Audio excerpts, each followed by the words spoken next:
Hello everyone, and welcome to my channel. In today's tutorial, I'm going to show you how to remove a theme in Facebook Messenger. It's quick and easy, so let's get started. First, open up the Messenger app on your mobile device. Then, go ahead and open the chat conversation where you want to remove the theme.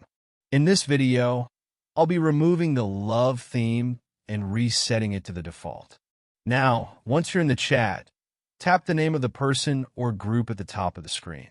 A menu will pop up, and you'll want to tap on the theme option under the customization section.